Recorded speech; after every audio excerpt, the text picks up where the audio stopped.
My name was Joseph Randall. When I was released from prison after 35 years, they handed me a paper bag with clothes, $200, and a bus ticket.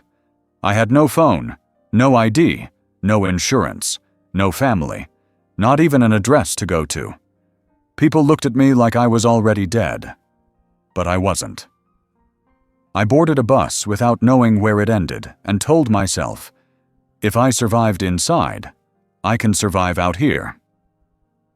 This isn't a story about forgiveness. It's a story about how I learned to be a human being again. If this story resonated with your soul, click subscribe and let me know in the comments which city or country you're listening from. I'm truly curious to know where you're tuning in from. My name was Josephine "Jo" Randall. I was 68 years old the morning I stepped out of Coldwater Correctional Facility with a brown paper bag in one hand and a bus ticket in the other. My hair had thinned and turned silver while I was inside, and the wrinkles on my hands told more truth about time than any calendar ever could. I had been a vocational nurse in Tennessee before it all happened, before I stopped being someone with a schedule and a name, and became just another inmate with a number and a past that no one wanted to touch. They handed me $200 in cash and a piece of paper with the bus itinerary printed in block letters. I looked at the route like it was written in another language. Transfers, departure times, connections. The destination was Memphis, but to me it may as well have said, nowhere. I hadn't asked to go there. It was just the place they put on the form when you didn't have anyone left to claim you. The correctional officer who walked me to the gate said nothing. He handed me the release documents, nodded once, and turned back before I could ask a question I didn't really want to ask. I stood there for a long moment, the weight of the morning pressing down on my shoulders. The sky above me was pale and cloudless, too open, too empty. For 35 years, I had lived under steel beams and fluorescent lights. Now the world stretched in every direction, and I wasn't sure where to step. The bus station was 2 miles away, and the prison didn't offer a ride. I walked. The gravel crunching under my borrowed sneakers felt like thunder in my ears. The air smelled of dry pine, hot pavement, and diesel fuel from the highway that ran parallel to the facility. I clutched the brown bag like it was made of glass. Inside were the clothes I had arrived in, a pair of faded jeans, a denim jacket, and a white t-shirt folded so tightly it had permanent creases. They no longer fit right. My body had changed too much in 3 decades.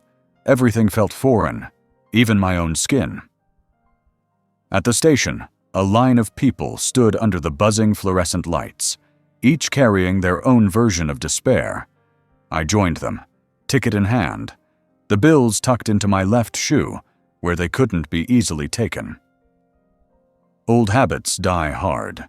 I had learned long ago that cash in plain sight was an invitation for trouble, no matter how free the world claimed to be. The clerk behind the counter barely looked up. She slid the ticket through the slot and said something I didn't catch. I nodded anyway and moved to a plastic seat near the wall. It was cold and slick beneath me. I sat with my ankles crossed and hands folded in my lap, the way I had been trained to in prison group sessions. Neutral posture, non-threatening, invisible.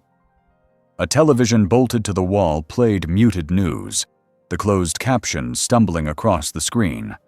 Floods in Kentucky, a recall on peanut butter, an election that seemed to matter a great deal to people with homes and televisions and somewhere to be. I watched without watching. The bus was late. People came and went. A young man with a skateboard and a backpack. A woman with 2 children, one on her hip, one dragging a torn stuffed animal. An old veteran in a camouflage jacket who nodded at me like we had served in the same war. Maybe we had, in a way. I opened the paper bag and took out the denim jacket. It still smelled faintly of institutional detergent and something older, something like storage. I put it on and felt the stiffness in the shoulders, the way the seams didn't quite align with my body anymore. I smoothed it down and closed the bag again, resting it between my feet. The bus arrived just after 10 a.m., and the line shuffled forward. I stepped on board and showed my ticket. The driver gave me a look I couldn't read and gestured toward the back. I made my way down the aisle, each step a negotiation with the swaying frame of the vehicle. I chose a window seat 3 rows from the end, sat down, and placed the bag on my lap like a child I was afraid to lose. The engine roared. The station disappeared behind us, and just like that, I was moving forward. Outside the window, the world blurred by in color and motion. Billboards, gas stations, fast food chains, churches, empty fields. Everything had changed and stayed the same all at once. The cars looked newer, the signs brighter, but the loneliness was familiar. I tried to imagine what I would do when I arrived. I didn't know where I would sleep. I had no address to go to, no phone numbers memorized. The phone I had used last was bolted to a wall behind plexiglass.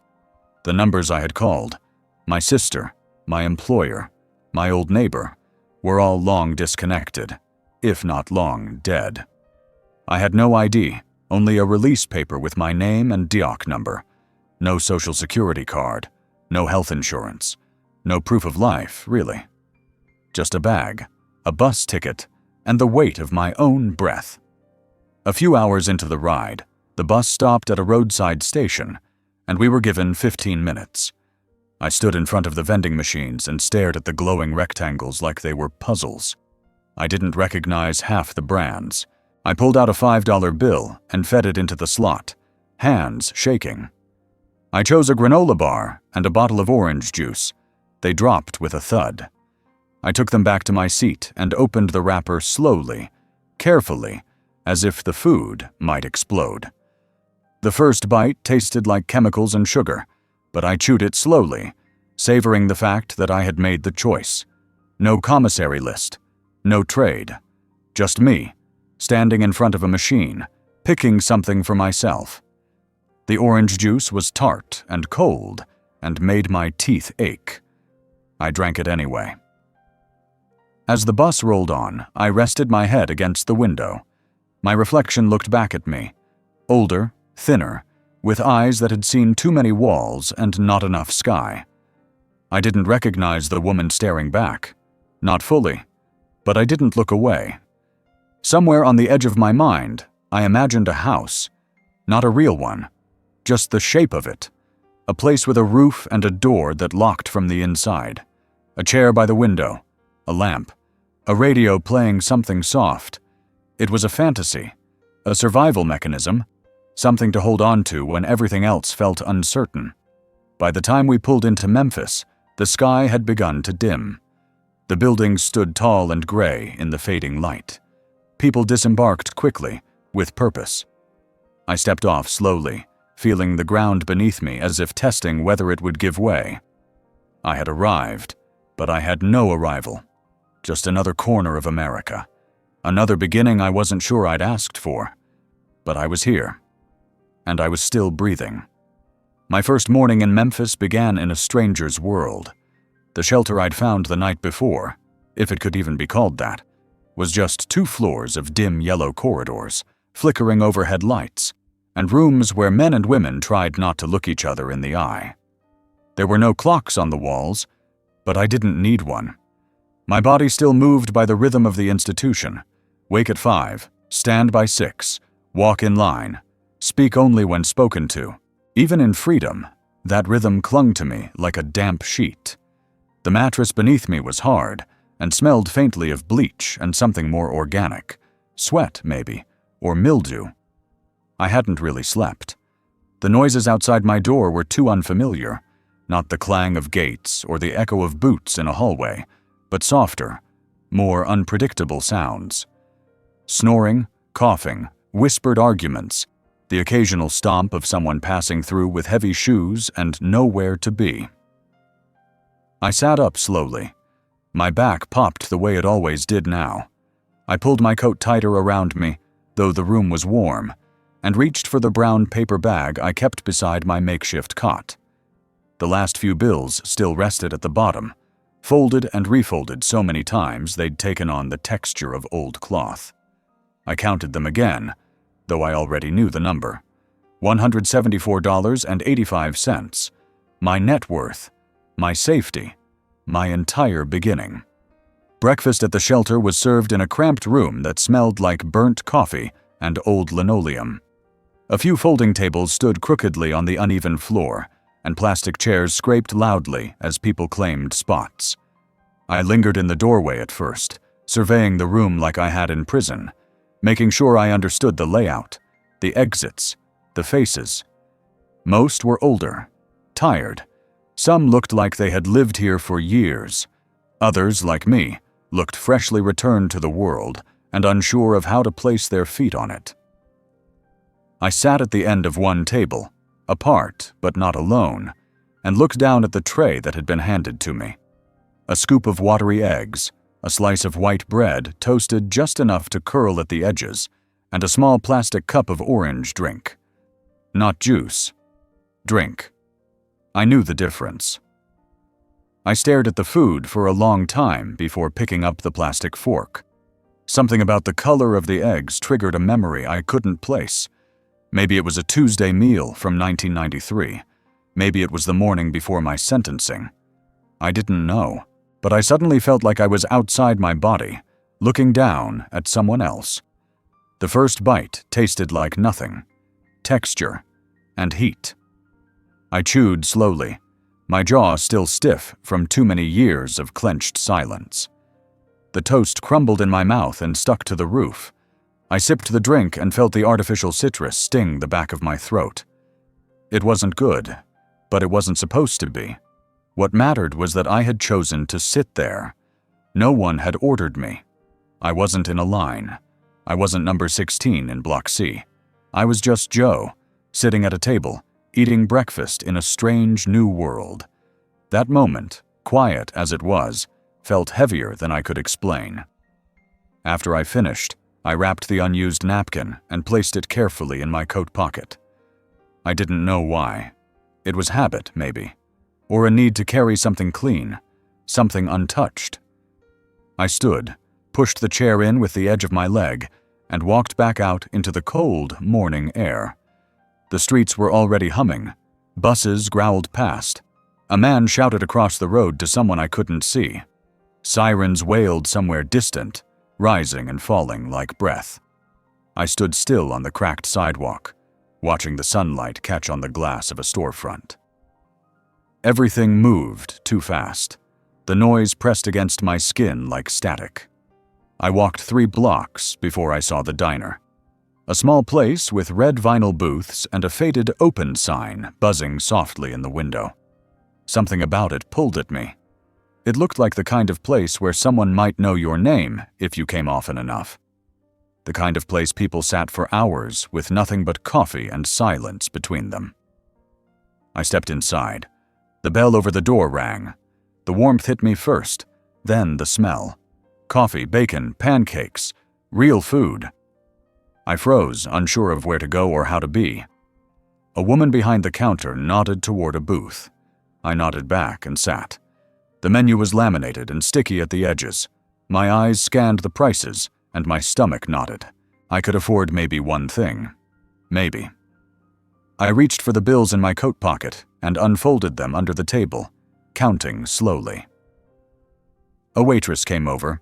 She looked about 40, with tired eyes and a pen stuck in her hair.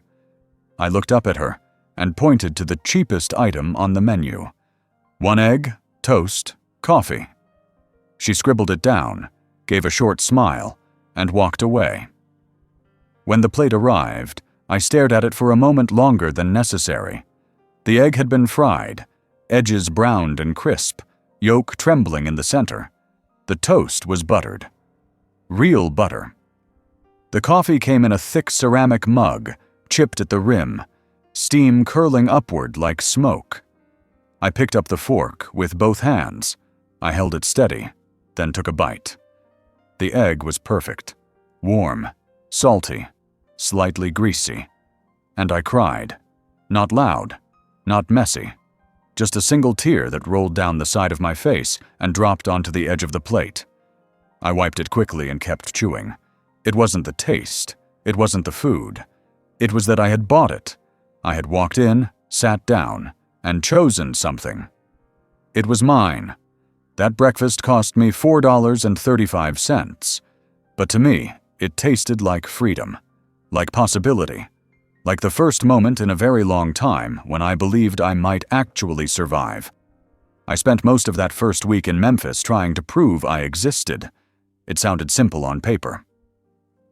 Walk into the social services office, explain your situation, hand over your documents, wait for them to print out something official with your name on it. But the problem was I didn't have any documents. No ID, no social security card, no birth certificate. Nothing except a wrinkled release paper from the Department of Corrections and a name I had learned not to say too loudly. They called it re-entry, like I was an astronaut returning from orbit. But I hadn't been in space. I'd been underground, behind steel and concrete, where the outside world had become a rumor. Now I was expected to re-enter a society that had moved on without me and prove I still belonged to it. The office building was a gray concrete block with faded government seals on the doors and a metal detector just inside.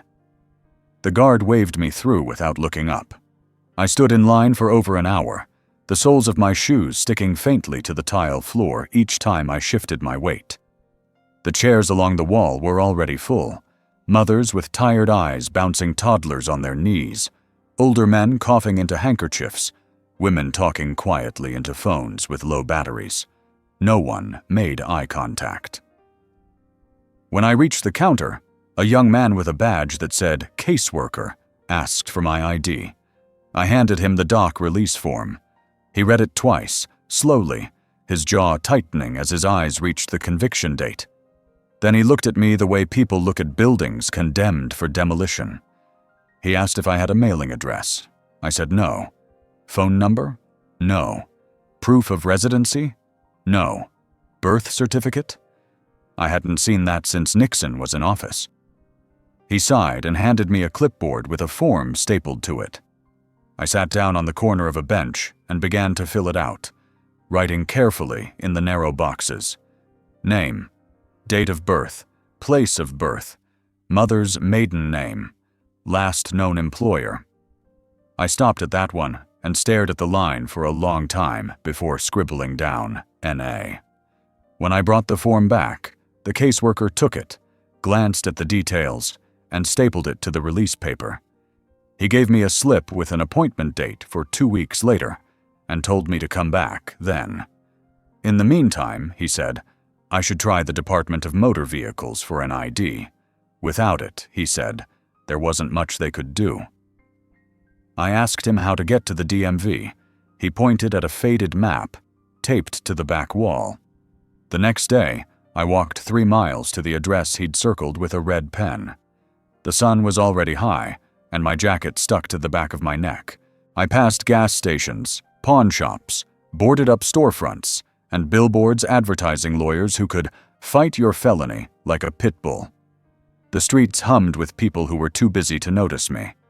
When I arrived, the building looked like it hadn't been cleaned in years. The floor tiles were yellowed, the ceiling panels stained. A line curled out the door. I stood in it for 2 hours before I reached the counter. The woman there asked for my birth certificate. I handed her my release papers. She shook her head and told me those didn't count. I explained again, slowly, as if rehearsing it for a camera, that I had just been released from prison after 35 years, that my family was gone, that I didn't have any other documents, that this piece of paper was the only proof I had that I was still alive. She didn't smile. She just handed me another form and told me I could apply for a copy of my birth certificate from the state office. Processing would take 4 to 6 weeks, and it would be mailed to the address on file. I reminded her I didn't have an address. She shrugged and said I could use a shelter's address if I had written permission. I didn't. So she stapled the form and told me to come back when I did. As I walked back into the sunlight, I felt the paper crinkle in my hand. I folded it neatly and placed it in the envelope I kept in my jacket pocket, along with the rest. That envelope had grown thicker every day, filled with forms, slips, copies, appointment cards. A life reduced to paperwork that could be folded and forgotten. I started calling it my paper wallet. It held everything I had. I spent the next few days bouncing between buildings, the Social Security office, a nonprofit legal aid group, a church basement with a volunteer who promised to look into it, but never called me back. Every place wanted something the last one hadn't given me. A signature, a number, a letter, a copy. I waited in lobbies with fluorescent lighting and the hum of old vending machines, breathing in the quiet tension of people who had been told to sit and wait their turn, long after their turn had come and gone. At night, I lay on my cot at the shelter and pulled out the envelope, checking each document like they were photographs of another life. I organized them by date, by office, by color of ink. I wrote notes on the backs. I circled dates and drew arrows. The act of ordering them gave me a sense of control I hadn't felt in weeks. Still, none of those papers could unlock a door. I was a person with a name, but no proof. A ghost in plain sight. One morning, I walked past a storefront where someone had spray-painted the words, "You are still here," on the brick wall. The letters were black and dripping, half erased by time and rain. I stopped and stared at it for a long moment. I touched the edge of the brick with my fingertips. It was rough and warm under the sun. I whispered those words to myself later that night, not because I believed them, but because I needed them to be true. I hadn't spoken my full name aloud in over 3 decades. In prison, you lived by numbers. Names carried weight, history, stories, affiliations. But numbers were safe. Numbers were clean. I had memorized mine like a prayer. 10382 07. It was stitched into my clothes, stamped onto my meal slips, printed across every form. That number was my identity, my shield. It was easier for people to forget what you'd done when all they saw was a series of digits. But out here, on the outside, names mattered again.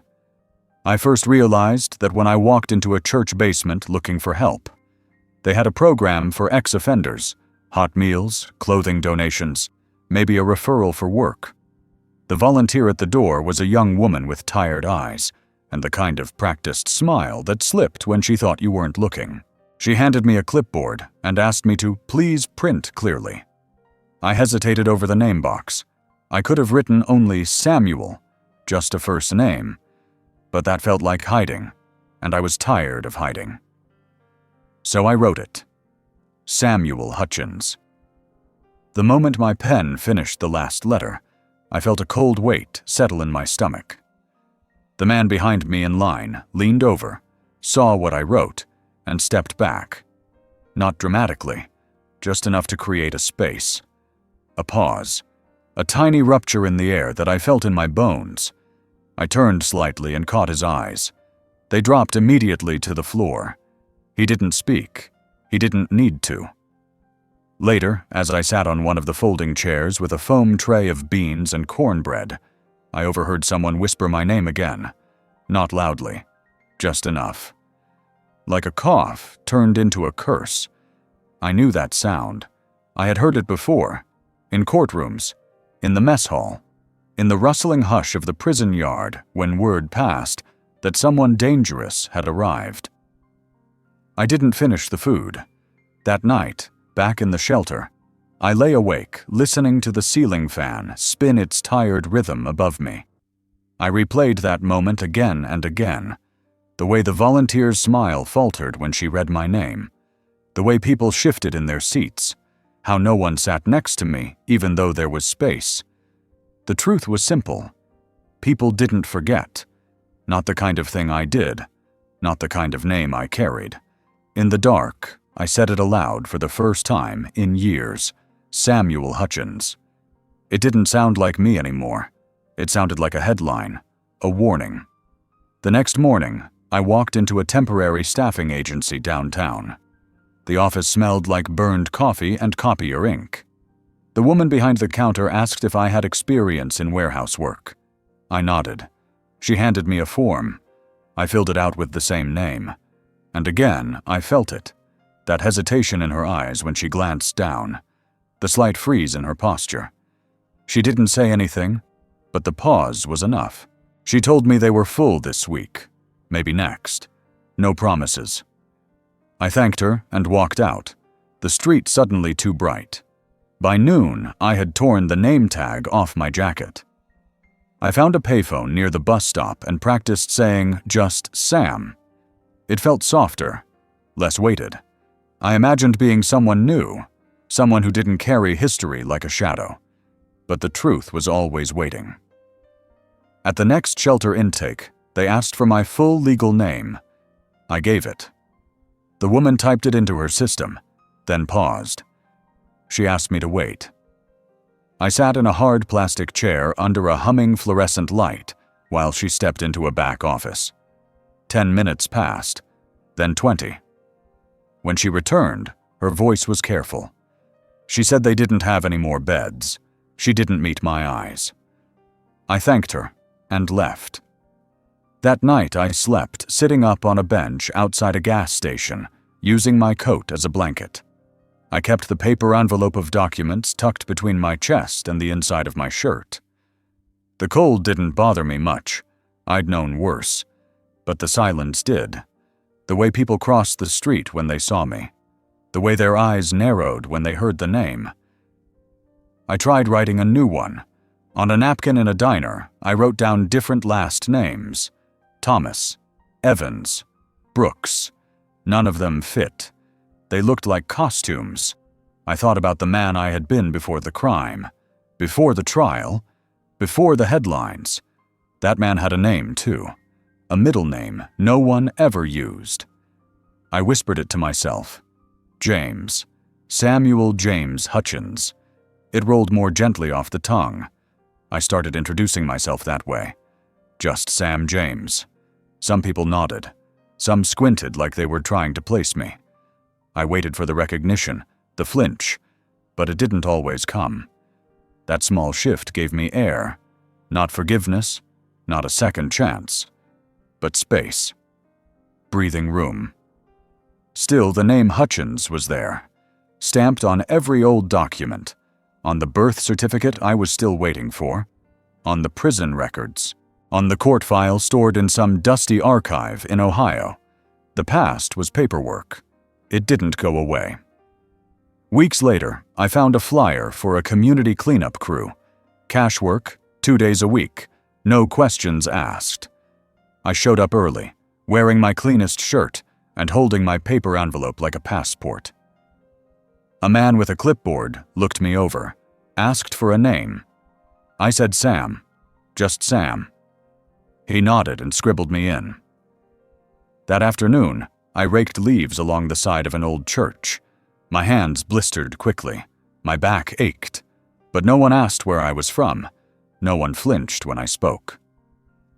They handed me a sandwich and a bottle of water at noon. It tasted like something real. Later, sitting alone under a tree, I looked at the name tag they'd given me. Sam H. It was close enough. Not a lie. But not the whole truth either. And for the first time in years, that felt like survival. I found the boarding house by accident. It stood 2 blocks off a street I didn't know the name of, behind a faded laundromat with one broken window and a vending machine that buzzed louder than it cooled. The sign above the porch simply said, Rooms, with a small hand-painted arrow pointing to the right. No prices, no promises. Just the word rooms, like a whisper for those who needed shelter but had run out of questions to ask. It was raining that morning. Not hard, but steady. The kind of rain that soaks through your socks without you realizing it. I had been walking since just after sunrise, my paper bag clutched in one hand, the other hand in my pocket, fingers curled around the smooth metal edges of the watch I'd kept hidden since release. The strap was broken, but I held onto it anyway. It didn't tick anymore, but I liked the weight of it. It reminded me that time was still mine, even if it limped. The front steps of the house creaked when I stepped on them. Old wood, soft in the middle, warped in the corners. The porch smelled like wet leaves and chipped paint. I stood under the small awning, dripping, trying to gather the courage to knock. I hadn't slept indoors in days. The last shelter turned me away after recognizing my name. The church basement gave me one night, then asked me not to come back. "We're not equipped for someone with your history," they said, as if trauma came with a receipt. The door opened before I even raised my hand. A woman stood there, short and stocky, wearing a pink bathrobe and holding a steaming cup of coffee that looked too hot to drink. Her hair was pinned back in 100 little silver clips. She didn't smile, but she didn't flinch either. She just looked at me like she'd seen my kind before, many times over. I asked for a room. I said I could pay cash. She nodded once, turned, and walked back inside. I took that as permission to follow. The hallway was narrow and lined with crooked picture frames, sunsets, lighthouses, and a child's painting of a blue dog with no eyes. The carpet was the color of spoiled milk, frayed at the edges and damp in the corners. It smelled like an old vacuum cleaner and lemon cleaner, mixed with something floral I couldn't name. She led me to a room at the end of the hall and opened the door without speaking. It was small. One bed with a thin brown blanket, a dresser missing its bottom drawer, and a fan mounted to the ceiling with 3 mismatched blades. A single lamp in the corner cast a dim yellow glow, and the window was screwed shut. There was a Bible on the nightstand, and a pack of tissues with 1 tissue left, folded into a triangle. She said the rate. I didn't argue.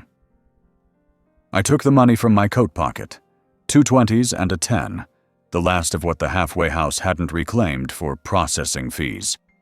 She took it without counting, just nodded again, and left me there. I sat on the edge of the bed, letting my legs dangle, shoes dripping onto the linoleum tile below. The mattress gave under my weight like it hadn't been tested in weeks. There was a dent in the shape of someone smaller than me, and I wondered who they were, how long they'd stayed, and whether they'd left by choice. The room was silent except for the ticking of the lamp's pull chain, tapping gently against the bulb with every breath of air the fan pushed down. That sound, quiet, repetitive, was more comforting than it should have been. I peeled off my wet coat and laid it over the chair by the dresser. My shirt stuck to my back, damp and smelling faintly of street exhaust and fried food. I reached into my paper bag, pulled out the granola bar I'd saved from the church kitchen, and ate it slowly, savoring every bite like it was the last food I'd ever touch. I hadn't had a hot meal in 3 days, but that bar tasted better than anything I remembered from inside. After I ate, I took off my shoes and set them side by side under the bed, soles out, just like we used to in our cells. Old habits didn't vanish. They calcified. I lay back on the mattress, staring up at the cracked ceiling, where a spider had built a home between 2 water-stained panels. The fan above me made a clicking sound every 3rd rotation. I counted the clicks. 36, 37, 38. I stopped counting somewhere around 70 and drifted into a sleep so deep it felt like drowning. When I woke up, it was dusk. The lamp was still on. The window glowed with the last light of the day, casting soft shadows of tree branches that shook gently in the breeze. I sat up and rubbed my face, surprised by the crust of sleep in the corners of my eyes. I hadn't slept like that since before prison. I checked my pocket for the watch again. Still there, still not ticking. I pressed it to my ear anyway. Nothing. The boarding house didn't ask for names, just money. And as long as I could give them cash in a quiet envelope, I had a bed, a door that locked, and a place to exist without apology. I stayed there for 6 days. On the 5th night, I heard someone crying in the room next to mine. Soft sobs, muffled by the thin drywall, like a man trying to bury his grief in a pillow. I didn't knock. I didn't ask. We all came here with our ghosts, and none of us had the right to exorcise another's. In the morning, I watched from the window as that man stepped out into the rain, carrying a plastic bag just like mine. He didn't look back. I never saw him again. By the end of the week, I had just enough money left for one more night. I packed my things slowly, folded the blanket over the bed like I'd been taught in my first year inside. Square corners, no wrinkles. I wiped down the dresser with the sleeve of my shirt. I left the last tissue folded neatly on top of the Bible. When I stepped out into the hallway, the woman in the pink bathrobe was back, holding a fresh cup of coffee. She didn't ask where I was going. She didn't say goodbye. I nodded. She nodded back. Outside, the rain had stopped. The sidewalk was slick and shining under the early sun. I zipped my coat, took one last look at the house, and walked on. There was no destination. Just forward. Just enough room between the next step and the last one to keep breathing. And sometimes, that was all I could ask for. I first saw the card in the bottom of the envelope they handed me at the halfway office. It was pale blue, shiny, and far too thin to be trustworthy. They called it a debit card, issued by some government contract bank I'd never heard of. My name was printed on the front, though even that looked foreign to me, like a name on someone else's mail. Below it, a string of numbers I didn't recognize. A PIN code came separately, printed on paper with a warning not to share it. I didn't need the warning. I didn't plan on touching the thing. In prison, plastic was always suspicious. A shiv handle, a toothbrush filed down to a needle, a contraband phone, broken apart and melted into other shapes. But out here, plastic wasn't just a material. It was the new language. Every gesture, every purchase, every proof of life seemed to involve some tiny piece of plastic. And I didn't speak that language. My hands trembled the first time I held it. It slid too easily between my fingers, like something that could vanish without notice. They said the card had $200 loaded on it. Your release funds, they called it, like it was a gift. I hadn't touched real money in decades, and now I was supposed to believe that this flimsy rectangle could feed me, clothe me, house me. Trust was not something I could give that quickly, especially to something that looked like a hotel key. The clerk at the shelter told me I could use it at any ATM. I nodded like I understood, but my stomach turned. Machines didn't exist in my world, at least not like that. The only machine I had known for 35 years was the vending machine in the visiting room, and it always ate quarters like they were candy. I didn't trust machines. I didn't trust people who trusted them. I kept the card in the side pocket of my coat, wrapped in a napkin I'd taken from a diner. I still had $3 in actual paper bills, ones that smelled like grease and old ink, and I used those first. Coins made me feel better. They had weight. They made a sound when you dropped them. You couldn't erase a quarter with a magnet. A dollar bill couldn't disappear just because you typed the wrong number. But that card, it felt like bait. Still, on the fourth day, hunger made the decision for me. I hadn't eaten more than crackers and 2 apples in almost 48 hours. The church pantry was closed for the weekend, and the shelter's kitchen had served watery soup that tasted like cardboard. The clerk reminded me that the nearest ATM was inside the gas station around the corner. "Just swipe and follow the prompts," she said, as if it were a dance anyone could learn. I waited until the place was nearly empty. The sky was bruised purple and gold, the kind of twilight that made everything look both beautiful and suspicious. I walked slowly, hands deep in my coat, the card pressed between my fingers inside the napkin like a fragile bone. The gas station doors hissed open with a cold gust of artificially scented air. Lavender, maybe, but mixed with fried chicken and floor cleaner. The machine stood in the far corner, humming quietly, its screen glowing like an eye that never blinked.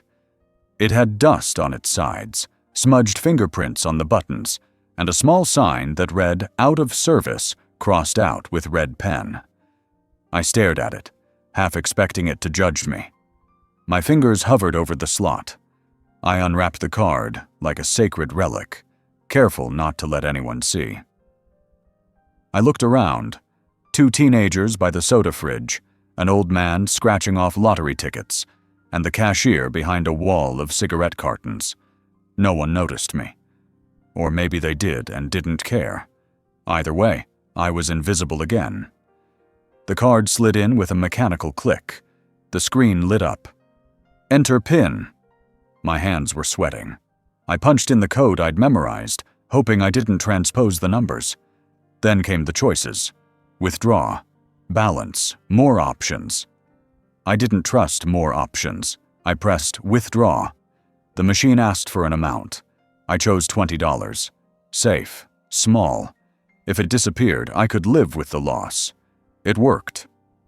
With a mechanical sigh, the machine dispensed a crisp bill and 2 fives. I stared at them in my hand for a long time, longer than I should have. They felt real. They had corners and creases, and a smell I recognized from before. I pocketed them quickly and took the card back, heart still racing. I left the store without buying anything, too rattled to think. Back in the shelter, I folded the money inside my sock and sat on my bunk, holding the card in both hands. I thought about snapping it in 2, but I didn't. I placed it carefully between the pages of an old Reader's Digest I found on the windowsill, under an article about heart health and oatmeal. Over the next few days, I used it again, always at the same machine, always for the smallest amount. I never swiped it at a counter. I couldn't. Something about that motion, handing it over to a cashier, watching them tap on a screen, waiting for approval. It felt too much like handing over power, like waiting for a guard to decide if you got your mail. Once, a man at the shelter offered to show me how to use it to buy something online. I laughed, not because it was funny, but because the idea of shopping without touching things made my skin crawl. I needed to see it, smell it, feel it. I didn't trust screens. I didn't trust add to cart. I needed proof. I bought my first real meal with that card 10 days after my release. A plate of scrambled eggs, toast, and 2 sausage links at a 24-hour diner with vinyl booths and a jukebox that no one used. The waitress was young, kind, and tired. She brought the bill and placed it upside down. I stared at the little plastic folder like it was a trap. I reached into my coat and took out the card, hands steady this time. I laid it on the table like a confession. She took it without looking at the name. The machine beeped. The receipt printed. She smiled. "You're good," she said. I didn't know what she meant, but I nodded anyway. Maybe I was. Later that night, I stared at the card again. It was scratched now. One edge was bent. It had lived in my coat too long, but I had begun to see it not as a threat, but as a key. Not to luxury, not even to safety, but to choice. The ability to walk into a place and say, "I want this. I choose this. I can pay for this." Plastic still made me nervous. That wouldn't change overnight. But fear, I realized, wasn't always a stop sign. Sometimes, it was just a road you hadn't walked yet. And now, I was walking. The first time I held a shovel again, it felt both foreign and familiar, like shaking hands with someone you once knew decades ago, but whose face you now struggle to recall. My palms, softened by years of institutional routine and indoor labor, blistered quickly. The handle was rough and splintered in places, worn down by dozens of other hands, none of which belonged to men who'd disappeared for 35 years. But I welcomed the pain. It meant I was doing something real. The job had come through a guy at the shelter. He knew a cemetery on the edge of town that needed part-time grounds help. Nothing fancy, nothing official, just someone to rake leaves, trim hedges, sweep walkways. Cash only, no paperwork, which suited me fine. Paperwork still scared me. Forms asked questions I didn't know how to answer without unraveling my entire past. The man who ran the place was in his late 60s, wore suspenders over a flannel shirt, and kept a thermos of black coffee in the back of his truck. He didn't ask much beyond, "You know how to use these tools?" I nodded, even though the last time I'd trimmed a hedge was before cable television had remotes. The cemetery sat on a low hill, bordered by rusted iron fencing and patches of wild grass that grew thick after every rain. The gate creaked in a way that reminded me of cell doors, and the smell of wet stone and turned soil was stronger than I'd expected. But it was quiet, and the work was simple, physical, honest. I started with raking, long, slow strokes from left to right, gathering fallen pine needles and brittle leaves into neat piles that I stuffed into black plastic bags. My back protested within minutes. My arms, unused to this kind of labor, trembled with the effort. But there was something deeply satisfying about it, like I was pulling disorder into order, one sweep at a time. After raking came hedge clipping. The shears were dull and heavy, their handles sticky with old sap and rubber tape. I snipped slowly, deliberately, trying not to ruin the symmetry of the shrubs lining the gravel paths. Every clean cut felt like a small act of repair, as if I was trimming away more than branches, maybe regrets, or fragments of the man I had once been. No one spoke to me. People came to the cemetery in silence. A woman in a long coat laid flowers at a grave near the eastern edge each Wednesday. A man in a wheelchair visited the same stone every Sunday at dawn. I watched them from a distance, careful not to intrude. They looked right through me, and I didn't mind. Being invisible was easier than being noticed. I liked working early. The morning air had bite, and the mist hung low over the headstones like a memory that hadn't settled. I'd bring a thermos of my own, filled with cheap instant coffee that tasted like metal and comfort. I'd sip it slowly between tasks, hands wrapped around the chipped ceramic mug I'd found in the shelter's donation box. It had a faded picture of a cartoon dog on one side. The glaze was cracked near the handle. One day I was asked to help dig a small trench.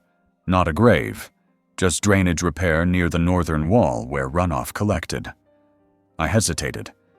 Something about the motion, the posture of a man with a shovel standing over earth, stirred something cold in my gut.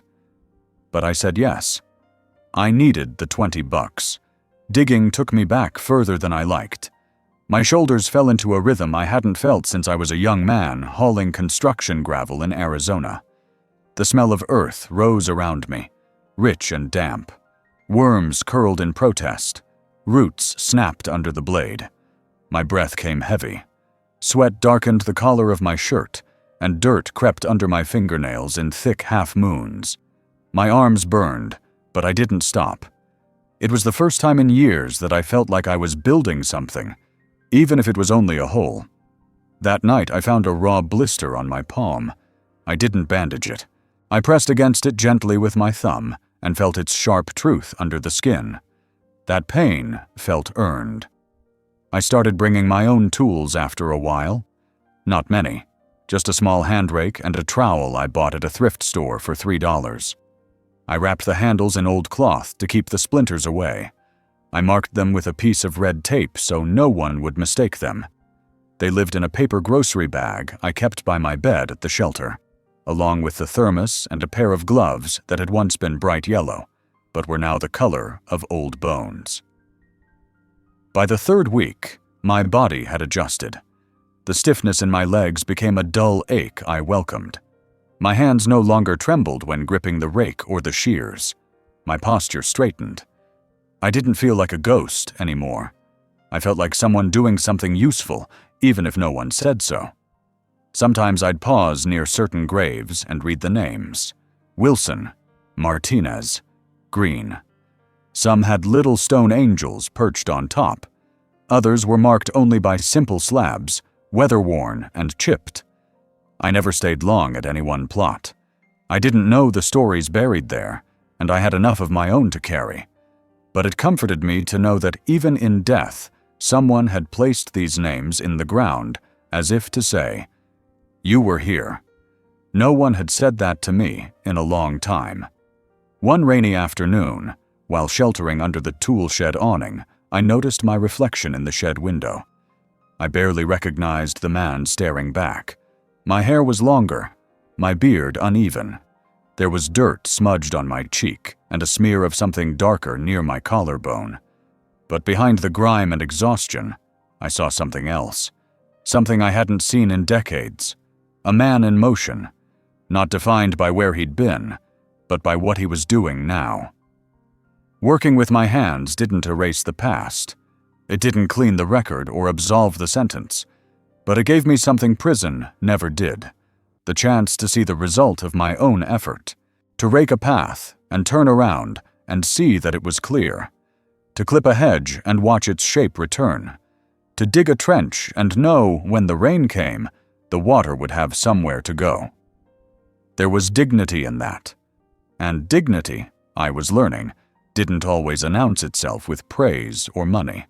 Sometimes it came in the form of sore muscles, calloused fingers, and a moment of stillness when the work was done. The first time I held a $20 bill after release, I didn't know what to do with it. It felt strange in my hand, like paper stolen from a future I hadn't earned. I folded it once, then again, and tucked it deep into the inner lining of my coat, as though the mere sight of it might expose me. For years, the only currency I dealt with was time, measured in routine, silence, and locked doors. Now, this crumpled piece of green and gray promised me something else entirely. Choice. At the shelter, they gave us vouchers for breakfast and tickets for laundry. Everything came with limits, all clearly marked, all determined by someone else's judgment of need. But that bill was mine. Earned from trimming hedges and raking leaves, sweat and muscle in exchange for paper. There was no clipboard, no signature, no warden counting behind glass. Just a man who said, "See you next week," and handed me a folded bill like it was the most normal thing in the world. I kept it for 3 days without spending it. On the fourth morning, I walked 2 miles down the road to a corner store that sold everything from motor oil to muffins. The fluorescent lights buzzed overhead, and the shelves stood too close together. I drifted between aisles like a man underwater. Cans of soup with faces I didn't recognize. Chips with names that sounded like inside jokes. A row of bottled teas with labels that claimed to cleanse the soul and refresh your inner self. It all felt absurd and overwhelming. Eventually, I chose a pack of plain white socks and a small container of peanut butter. Not because I needed either desperately, but because they were simple. Socks wore out fast when you had only one pair, and peanut butter was something I remembered from childhood, thick, dependable, and filling. When I approached the register, my hands shook. The man behind the counter barely looked up. He said a number. I handed over the 20. He gave me coins in return. I walked out clutching the bag like it contained something sacred. And in a way, it did. It held proof that I could participate in the world again, even if just for a moment. That I could make a choice, however small, and live with it. Money, I quickly learned, had a different weight out here. In prison, it had been contraband or favor. Cigarettes traded for soap, an extra apple hoarded for leverage.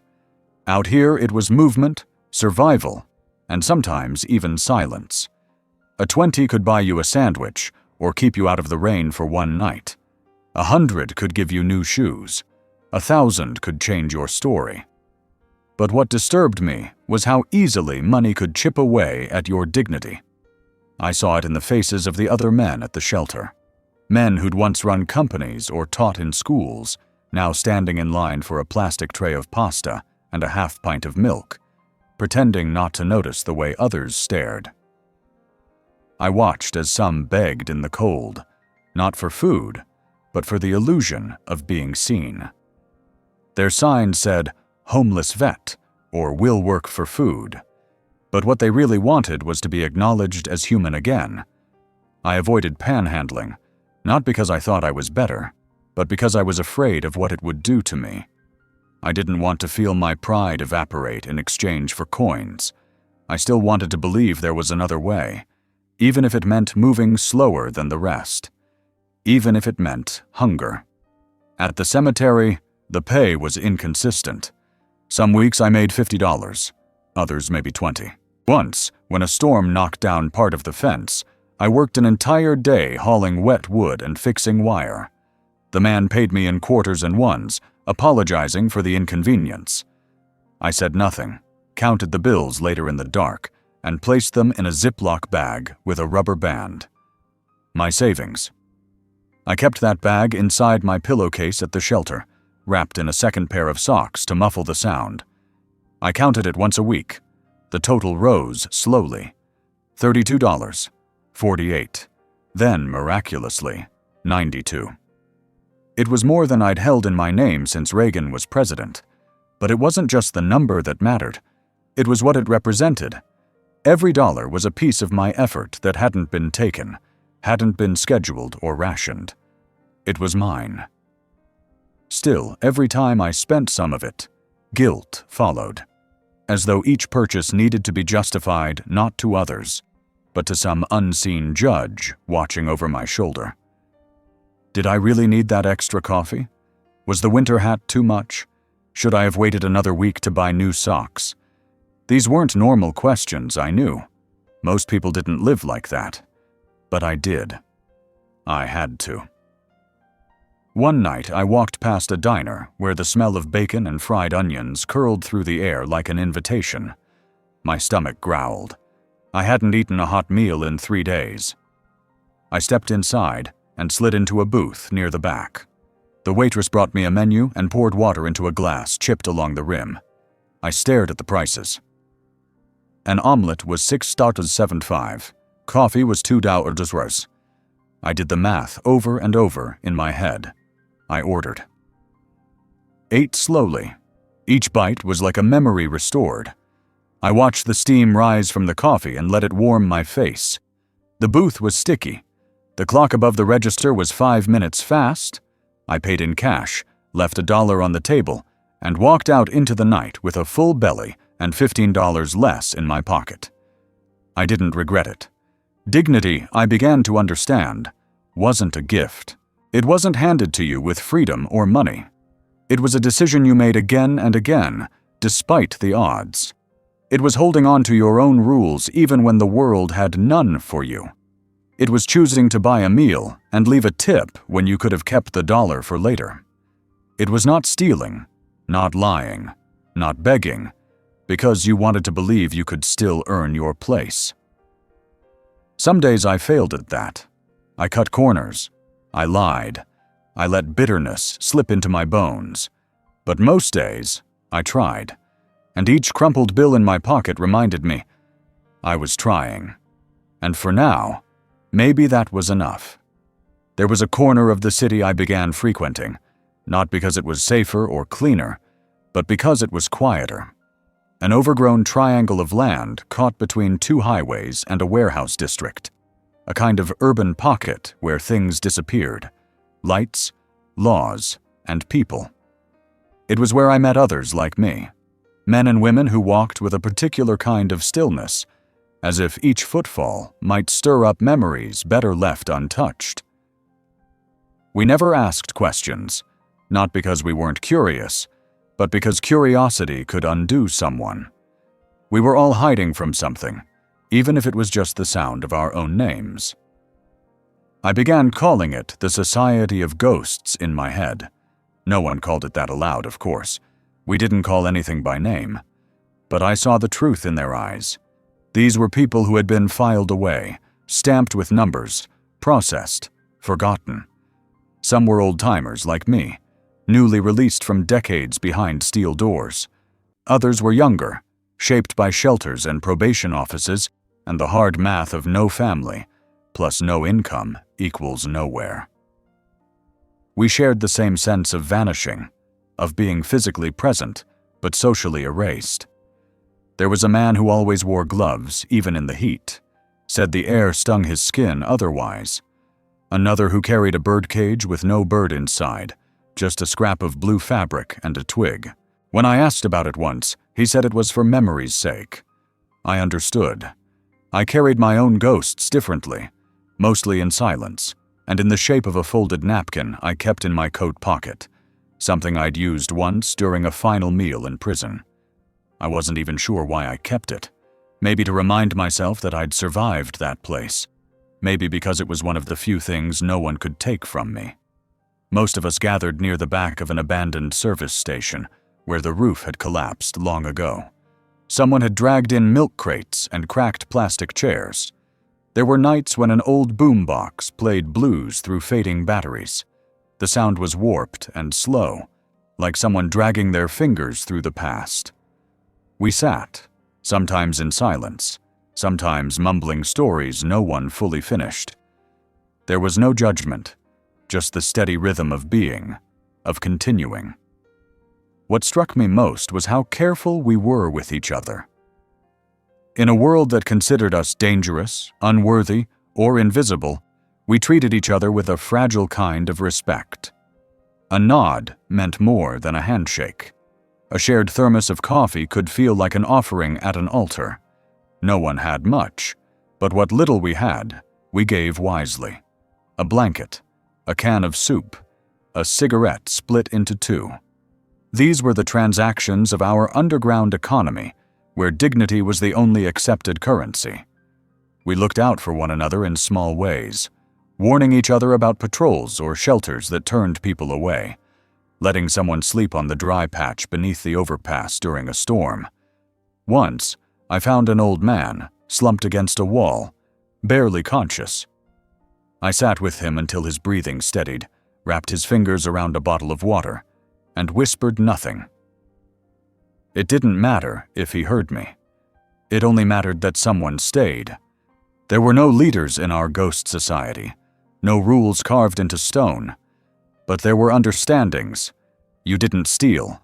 You didn't scream. You didn't bring violence into the circle. Those who broke these unspoken laws didn't last. They either left or were left. We had no ceremony for it, just a slow cooling of warmth, a turning of backs, a silence louder than any exile. During the day, we vanished into the city. Some panhandled, others scavenged. A few like me picked up odd jobs, sweeping alleyways, unloading crates, helping a mechanic who didn't ask about pasts.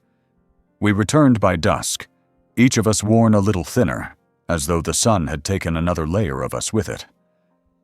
I sometimes imagined what we looked like from a distance, flickering shapes, hovering near the edges of the visible world, never quite fully real.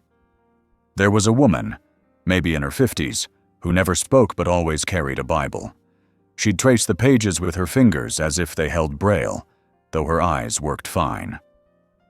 One evening, she passed me a note written in block letters. God sees the invisible. I nodded and kept the paper, folding it carefully and placing it beside the napkin in my coat. I never saw her again. It was easy to disappear out there. One day, someone just wouldn't show up. Maybe arrested, maybe overdosed, maybe given a bus ticket to nowhere.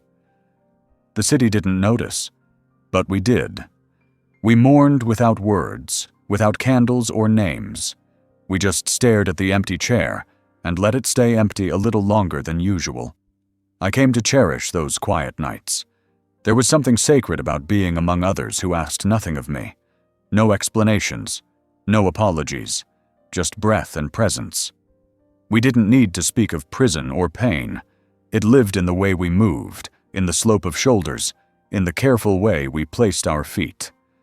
We were the ones who walked between, not quite free, not quite captive, not quite trusted, not quite feared. We had re-entered the world, but the world had not quite opened its doors. So we formed our own room, under sky and rust and memory, a fellowship of the discarded, a choir of the quietly surviving. And in that odd community, Among the cast-offs and the ghosts, I began to feel, just faintly, that I belonged. Not in the way I once did, not with a family or a name stitched into office shirts, but in the way one belongs to the wind, or to the soil under a bench no one notices. I wasn't alone. And maybe, for now, that was the only kind of society I needed. The first time I walked past the house where I was born, I kept going. I didn't pause. I didn't glance too long. Just a flicker of memory in the corner of my eye. The porch was different now, closed in with mismatched siding. The maple tree we'd carved initials into was gone, probably felled by a storm or age. The mailbox was metal now, not wood, and the steps were cement, not brick. Still, I knew it. Knew it the way you recognize a song by the first note. I had no intention of stopping. That chapter was not mine to reread. I'd been living under a new name for 3 weeks by then. Nothing legal, of course, just a different sound to answer to. The shelter had listed me as Daniel Knox by mistake, and when the intake worker called it out, I stood up without correcting her. That was all it took. I'd become someone else. I carried the name like a clean shirt, not entirely mine, but serviceable. It was easier than saying Reeves. That name still carried weight in this part of town. A criminal weight. A headline weight. Even after all these years, I wasn't ready to see eyes widen when they heard it. The streets hadn't changed much. The same cracks in the sidewalks where tree roots buckled the concrete. The same corner store with faded Coca-Cola signs and a bell that rang when you opened the door. The air even smelled the same. A mix of old oil, blooming grass, and something metallic from the train yard down the block. The buses still hissed at the same corners, and the traffic lights blinked in their familiar rhythm. The world, it seemed, had moved on without me, but hadn't moved far. I made a game of walking new routes through familiar places. I tried not to linger where I might be recognized. Not that anyone was likely to remember a face aged 35 years, lined by steel and fluorescent light. But names stick. Names dig into memory. And mine had been in the papers enough to sour milk, so I kept to side streets. I used alleys like arteries, moving behind buildings instead of in front of them. I learned to walk like a stranger in my own city. There were places I dared not go at all. The library branch where my mother used to take me every Saturday morning. The park where I'd once been kissed under the bleachers. The church where I'd buried both my parents. Even without gravestones, their presence would be too loud. And I was still learning how to live quietly. I'd begun keeping a small notebook, something I bought at a thrift store for $0.25. I didn't write much in it, just words, fragments, sometimes a date, sometimes a color I saw in the sky that reminded me of something I couldn't quite place. The notebook became a kind of companion, not a diary, not a confession, just proof that I was still observing the world, still capable of witnessing beauty, even if I didn't always feel part of it. One afternoon, I sat on a bench near the old freight depot, where weeds had grown up between the tracks and pigeons outnumbered people. I watched a boy kick a soccer ball against a rusted loading dock over and over. The thud of leather on steel echoed in the late summer air. He didn't look at me, and I didn't want him to. But for a moment, I remembered what it was like to play, to feel time stretch ahead of you like an endless road. That night, I stared at my reflection in a convenience store window. I'd grown used to not recognizing myself. The beard was gray and uneven. My eyes seemed smaller now, hidden behind weathered lids. My shoulders were narrower than I remembered, and my hands always looked like they were bracing for cold, even when it was warm.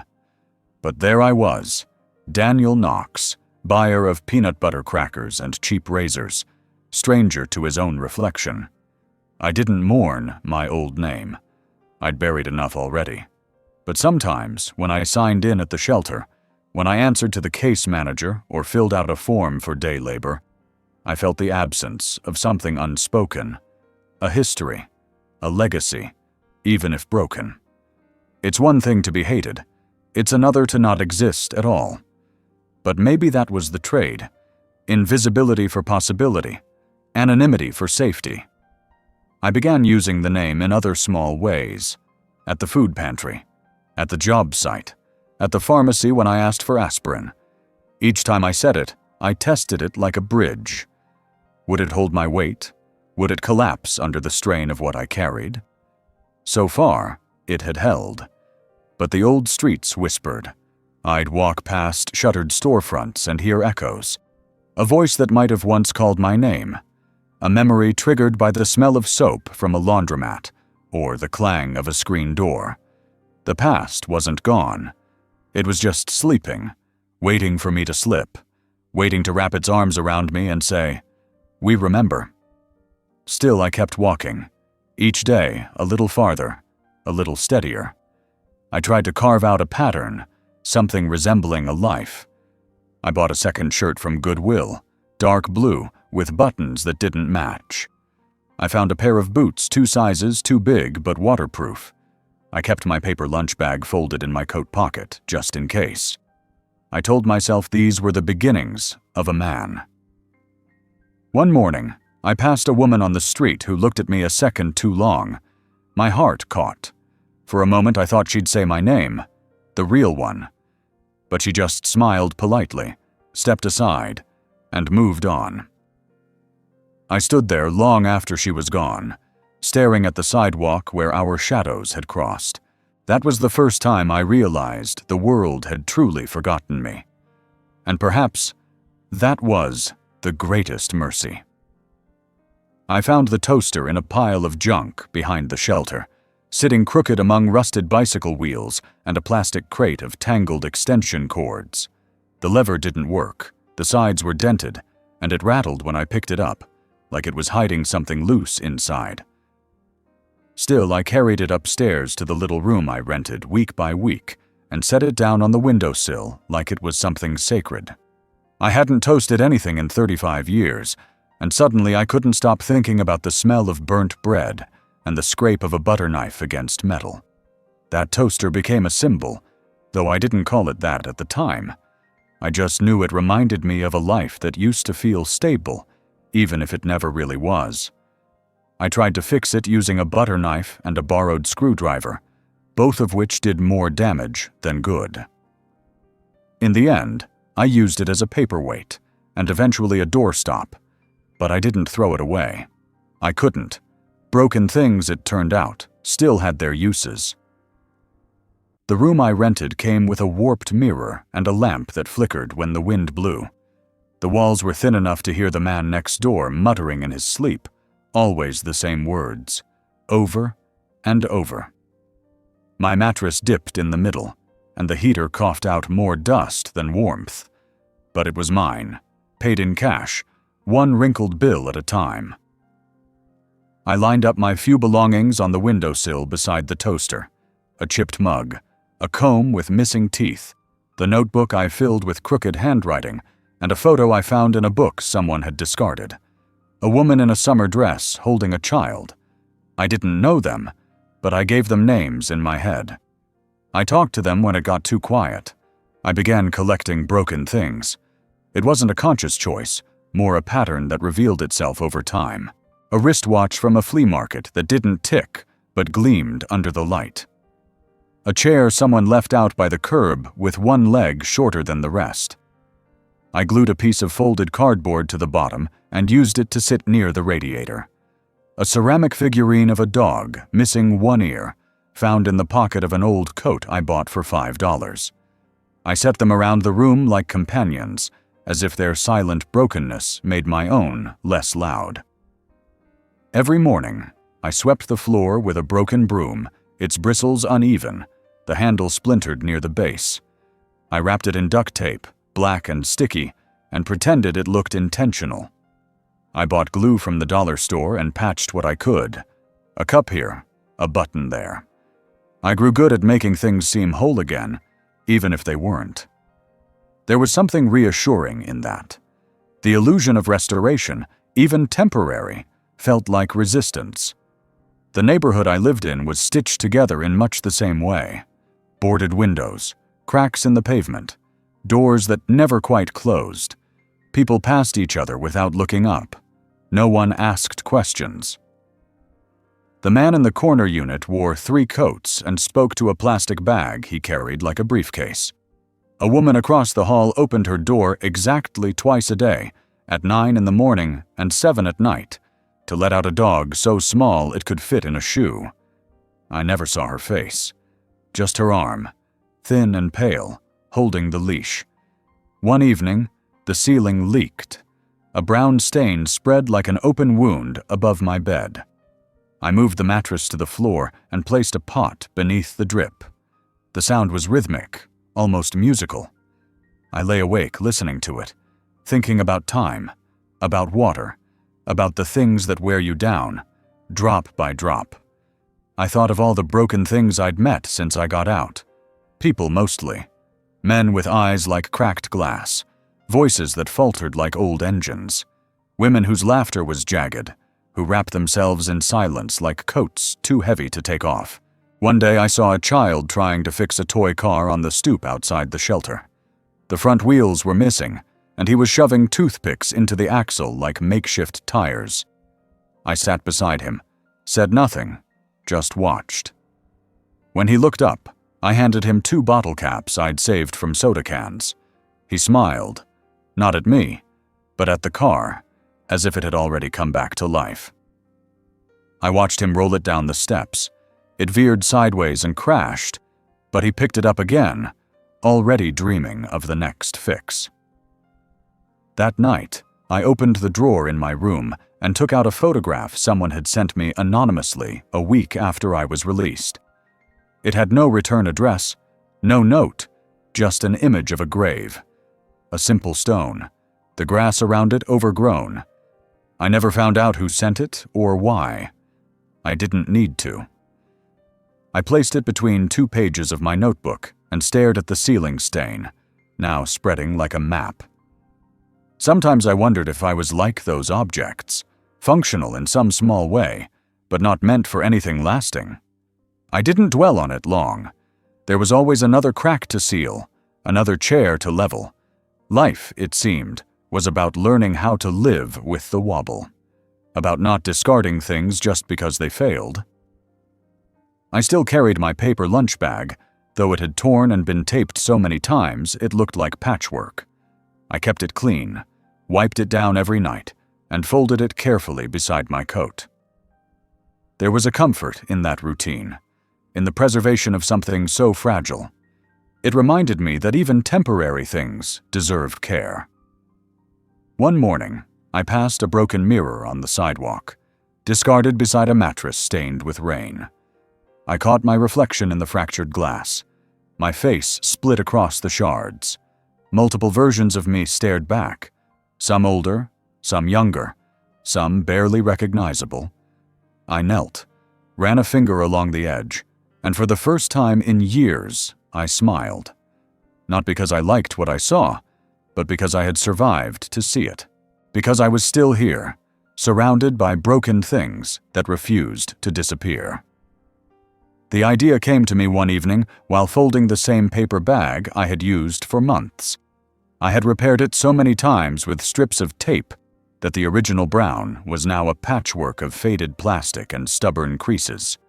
It had held everything I owned at some point: bread, change, a photograph of a woman I barely remembered, and a cracked plastic comb. That night, I folded it slower than usual, more like a ritual than a task, and something in the stillness reminded me of writing, of paper, of silence made visible. I hadn't written anything real in decades. The prison had provided standard issue stationery, but my letters had always come back. The ones I sent to my mother stopped reaching her after 1992. The ones to the county clerk bounced back, marked "no record." No one wanted words from a man like me, and I had learned eventually to stop sending them. But that night, I unfolded a sheet from the notebook I had kept beside my bed and began to write a letter to no one in particular, and yet to everyone I had ever left behind. I wrote slowly, as if my fingers had to relearn the alphabet. The pen scratched against the paper like a memory I was digging out. I started with my name, not the one the newspapers had used, not the number they assigned me, but the one my mother used to say when she was tired and loving. Thomas. It looked strange in ink, too soft, too distant. I wrote it anyway. Below it, I added the date. It felt ceremonial. Then I began. I wrote about the first morning I walked past a bakery without flinching at the smell of yeast. About the moment I realized the world had changed not in big ways, but in small, invisible ones. The way doors no longer had knobs but panels. How people spoke to machines more often than to each other. How no one looked up when I passed them by. I wrote about the quiet, the peculiar kind that fills your ears after decades of structured noise. Bunk beds creaking, metal trays clanging, guards' footsteps like ticking clocks in polished boots. I wrote about fear, not the kind that makes your heart race, but the kind that sits behind your ribs and watches. I feared the ATM. I feared not knowing how to fill out a form online. I feared forgetting how to smile at strangers without being mistaken for someone dangerous. And more than anything, I feared that I had grown used to being invisible, that the absence of violence had become a kind of ghost that followed me even into peace. I described the room I slept in, the flickering bulb, the water-stained ceiling, the sound of buses passing in the dark. I wrote about a radio I found in a thrift store, how I turned the dial until I heard music from my youth, fuzzy, distant, but unmistakably mine. I cried without realizing I was crying. Just a damp line across my cheek, wiped away before I could decide whether to be embarrassed. I wrote about a child I saw in the park with a red balloon. He let it go and didn't cry, just watched it drift upward like he'd done it before. I envied that. The ability to let go. I never had that when I was young. I gripped things too tight. Anger, pride, silence. And when I finally let go, it was too late to catch anything that mattered. The letter grew longer than I expected. I wrote on both sides of the page, then taped a second sheet to the first. My penmanship shifted halfway through, slanting slightly, like my wrist was remembering how to be tired. I paused only to boil water for tea, the same brand I bought every week from the dollar store. It tasted like paper and dust, but it was warm, and that mattered. Somewhere near the end, I addressed someone I hadn't thought of in years, my father. I told him I understood now, the long silences, the unfinished sentences, the way he used to stare out the window and say nothing for hours. I told him I forgave him, even if he wasn't asking. I didn't know what forgiveness meant anymore, not really, but it felt like the only thing I had left to give. I didn't sign the letter. It didn't feel right. Instead, I folded it carefully, pressed the creases down with my thumb, and placed it inside an envelope I had taken from the shelter's office. On the front, I wrote a single word in capital letters. Here. I didn't mail it. I didn't know where to send it. I walked down to the bus stop just after midnight, the streets empty, the air humming with late summer heat. I sat on the bench and placed the envelope beside me, like I was waiting with a friend. The streetlights buzzed. A dog barked in the distance. I listened to the sound of my breathing, to the silence between the passing cars. After a while, I stood up, left the envelope on the bench, and walked away. Not quickly, just enough to let it stay behind. Someone might find it, or maybe the wind would carry it down the gutter, or maybe no one would see it at all. That didn't matter. It existed. The words existed. For once, I didn't need them to be received. I just needed them to be released. When I returned to my room, the bulb had burned out. I sat in the dark, feeling the walls around me, the cracked windowsill, the warm teacup still half full. I felt something loosen in my chest, something I hadn't noticed had been clenched. I didn't know what would come next. I didn't have a plan. But I had written something that didn't ask to be understood, only heard. And in that, I found a strange kind of freedom. Not the kind you fight for, the kind you find when you finally stop fighting. The morning I woke up without dread, I didn't recognize it at first. I lay there on the creaky cot, wrapped in the same worn blanket, and for the first time in decades, there wasn't a tightness in my chest or a voice in my head rehearsing a defense. There was no place I needed to be. No appointment, no paperwork, no waiting room with a clipboard and eyes that flicked up at me, then down to the name I carried. I just lay there, letting the light seep through the slats of the blind and land in strips across my wall. The air had that smell of late autumn, damp leaves, wood smoke, and the faint bitterness of rust.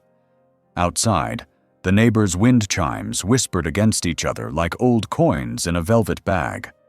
I had once hated that sound, so soft it reminded me of the whispers behind my back.